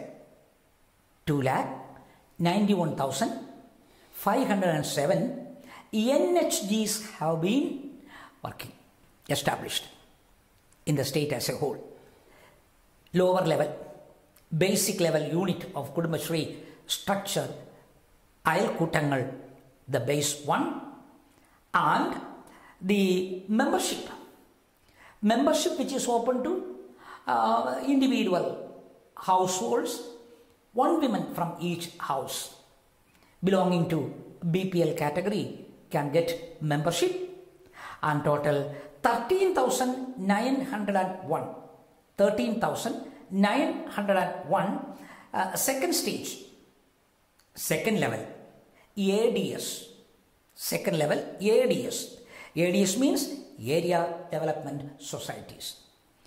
Second level intermediary, second level Area Development Society ADS. Total 13,901 ADS in the intermediary level is constituted. And also we have another upper level, third level, higher level CDS, community development. Community development societies are there, 1,050 in number. Third level CDS, 1,050 number. Medium level ADS, base level this NHGs. That is the structure of Kudumbashree, covering all about 43,93,579. 43,93,579 members are at present seen in the Kudumbashree setup of Kerala as a whole. Wherein in the structure we know that NHGs are the primary unit, in the community organization. And for the purpose of organizing an NHD, 10 to 20 persons, 10 to 20 women from neighborhood family can join. 10 to 20 women from neighborhood families can join in the NHD. That is a membership, and if any member is going out, another member of the same family can get admission in the NHD. That means single membership per household. Single membership per household. From one house it is suggested only one person can get membership in the NHGs. At the very same time, special NHGs are also there for specific purposes. Especially some benefits to certain handicapped sections of women. Special type can be there.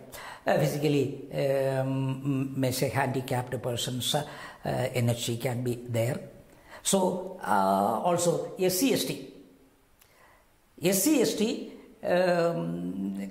unit can also have this special type of Kudumbashree unit of NHD.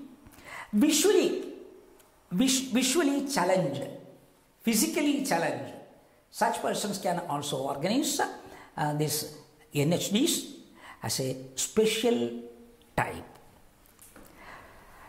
Then, with regard to this president and secretary of this Kudumbashree, this person secretary should be secretary or president. Either the secretary or the president shall be from SC/ST community. Either the president or the secretary shall be from the SC/ST community. Then we have to look into what are the most important functions of Kudumbashree unit. Functions. First of all, it is to regularly conduct weekly meetings. Weekly meetings of the Kudumbashree unit is necessary. At least once in every week, a meeting of the Kudumbashree members or neighborhood group shall meet.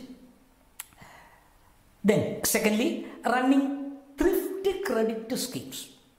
Thrift credit schemes. In order to inculcate the habit of thrift and saving among the weaker women. Among the weaker section, women folk, to inculcate the habit of thrift and saving, members should contribute a small amount according to their ability weekly in the meeting. In the meeting, when they come for the meeting, they should contribute some money also for contribution to the savings funds, thrift funds. Maintain a bank account also.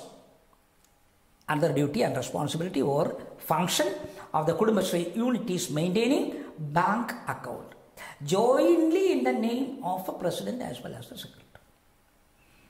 Jointly in the account of the secretary and the president, a bank account is to maintain wherein the contributions are deposited. They have also to participate in the Grama Sabha. They should also participate in the meetings of Grama Sabha. And they should work in coordination with the local government. Instructions of the local government, local body, Panchayat and these other local government instructions and programs, they have to coordinate, they have to support, they have to work in tune with the programs assigned to them by the Grama Panchayat, local body. Then, social audit is to be done by the unit for making some improvement in their function and their contribution, etc. Some social audit regularly must also be conducted. Then, implementation of the programs of local government and the state government. State government may have many projects. Local government may also instruct the unit to support and do some activities according to the programs chalked out by the state government as well as the local government. That is also the function of the Kudumbashree unit. Then bank linkage. Bank linkage. We have already mentioned that a bank account is created, opened in the commercial bank, in the joint account of the president as well as the secretary, and all transactions are to be made with the bank accounts. Through this bank alone, financial transactions can be made and make avail of the bank loans and all other financial support given by the commercial bank to the individual group. Commercial bank loan facility shall be availed and it should be distributed among the members for their plan programs to finance. So we will say these are all the most important activities and functions of Kudumbashree, which is one of the most important measure adopted, a project that is adopted initially by the government of Kerala in the Kerala model of economic development with the intention of uplifting the living standard of the women flock. For the empowerment of women, poverty eradication of the women flock, giving more and more financial independence to the women flock, bringing the women flock forward in participation of the administrative, political activities, and generally to create a psychological effect to the women for their own well-being, the Kudumbashree program was started. Then other schemes, there are many other schemes. Some of the schemes are sometimes you may say central government sponsored schemes which are also in Kerala for the women empowerment. For example, Beti Bachao, Beti Padhao. That was originated in 2015 aiming at these girl children for their studies and for their protection. Government of India proposed what is called Beti Bachao, Beti Padhao. That programs are also undertaken by the government for the empowerment of women in Kerala.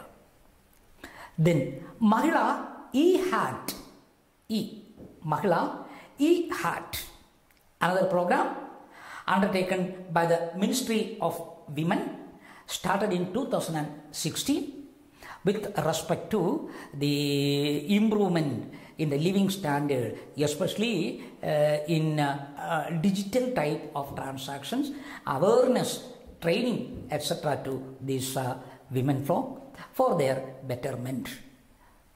That Mahila E-Hat program has been created. Then Mahila Shakti Kendra, another program, Mahila Shakti Kendra, started in 2017, especially for rural women. It is concerned with rural women for their development, especially in the digital literacy. For the digital literacy of the women flock, that scheme has also started by government for their benefit. Then Nirbhaya scheme started in June 2012, women and children safety measure, a scheme for the safety, especially for their protection traveling purposes. A fund was created, Nirbhaya fund, from where the fund is used for the safety of the women and children, known as Nirbhaya scheme. Then Asha program, 2002 Asha program, where Asha workers are being appointed And we know that the identification of poor persons, their problems, finding out their problem, that is the duty of these ASHA workers. They will visit the houses and they will identify the need of the women flock in the different households, find out their problem and solve. That is for which ASHA program we have adopted. It is also a follow-up action by the Kudumbashree program. Connected with the Kudumbashree program, these ASHA workers are also being appointed to empower, give more information and the requirement of this women flock, identify, provide, facilitate. That is the main objective of the ASHA worker program, along with the Kudumbashree program in Kerala model. Then another one is Snehasparsha. Snehasparsha. That is, there is another problem, especially among the tribal community. We have a problem, that is unwedded mothers. Unwedded mothers, because of their ignorance, because of the exploitation, and many such social condition, very poor social condition. There are, especially in the rural tribal area, unmarried mothers are there. And for their security, for their rehabilitation, and for their employment, for their education, there is a Snehasparsham scheme. Our Snehasparsham scheme, especially for the upliftment of the most weaker section, exploited sector. And such a scheme for the protection of the we may say innocent girls who become mothers without marriage, Snehasparsham scheme has been adopted. Then another one, Tuval Sparsham.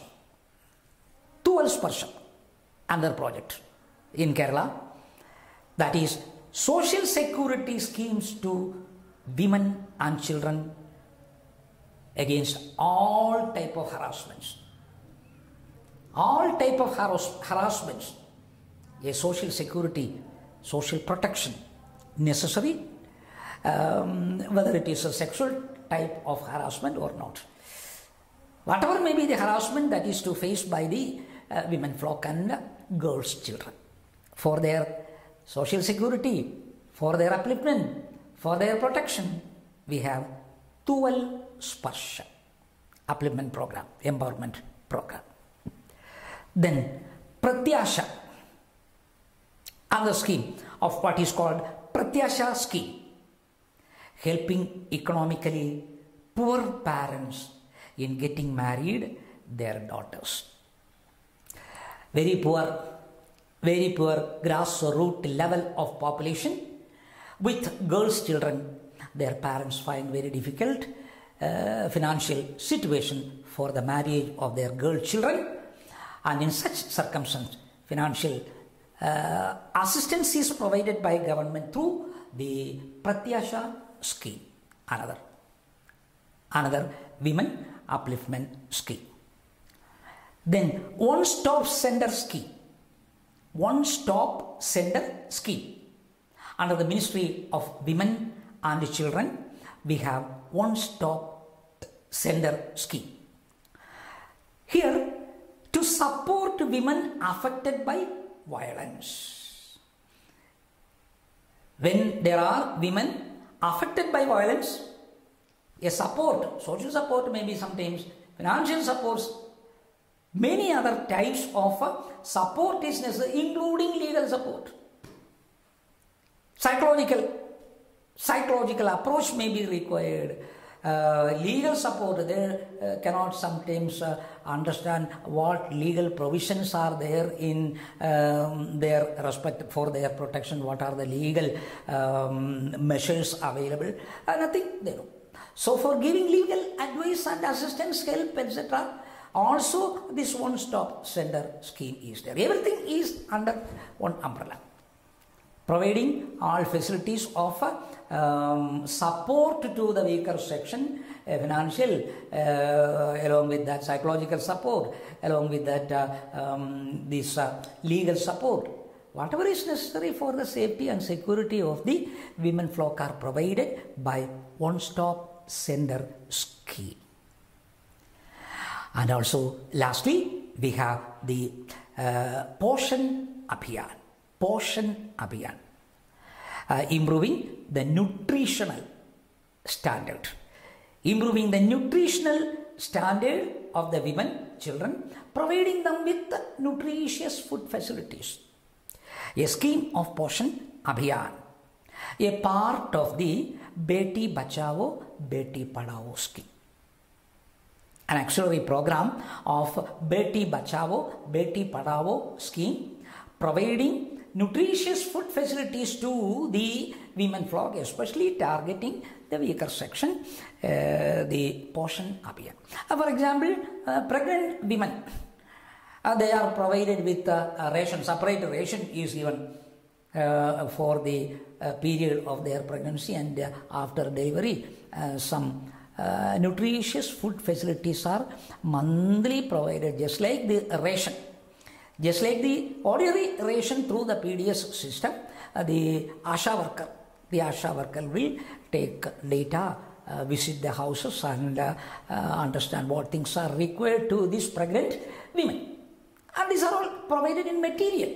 In material form, these are all provided by the Kudumbashree members. They are providing through the Poshan Abhiyan. All these schemes are for the financial protection of the weaker women, for the legal protection, for the safety and psychological support in many directions. You see, empowerment programs, a general characteristic feature of the Kerala economic development. So, in the Kerala economic development, what the programs are given, what titles are given in the syllabus, we have done. Along with the Kerala economic model, the role played by different sectors as per the syllabus, we have done. That's all. Thank you.